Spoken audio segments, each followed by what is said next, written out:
So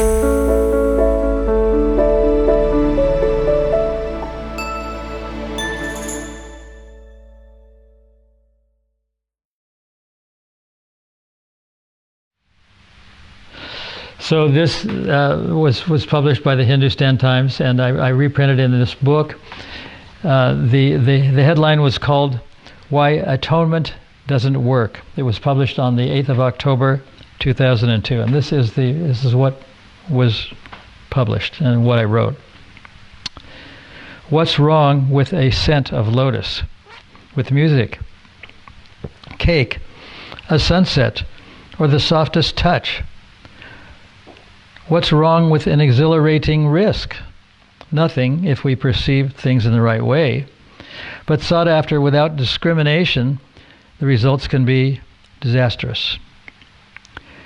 Desire that exceeds need easily gets out of hand and can lead to illegal actions. This is the start of criminality.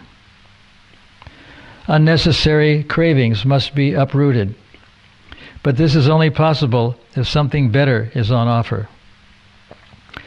Ancient texts inform us of something called param drishtva, higher taste, which the Bhagavad Gita says is superior to rasa, or sense enjoyment. Rasa is also defined as taste.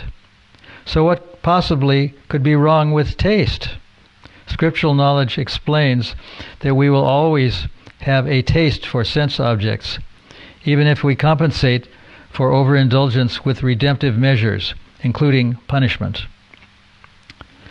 A somewhat extreme illustration of this principle is the criminal activity known as recidivism, or repeated offenses.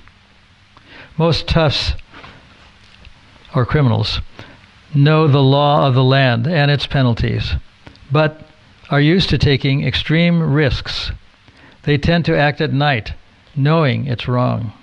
They say they're sorry, even confess and get absolution, a partial atonement, before doing it again. So what would true crime prevention look like? Punishment is inadequate. Reformation requires education. A change of heart and mind is what's needed. An absence of crime depends on an absolute yet everyday sense of morality.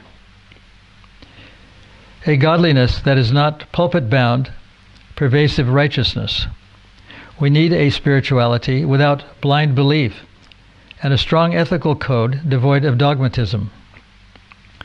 But even someone as immersed in worldly affairs as Robert Bartley, editor of the Wall Street Journal, once called for a moral consensus. One, he wrote, quote, "to which philosophers and lawmakers and judges can repair, a foundation, that is, for saying that some things are right and others wrong." And then he goes on to say, if we are to deal with the issues of crime, welfare, violence, abortion, and so on, we need to recover a sense of shared morality. As a society, we need to start developing, to start looking for a new establishment to lead us.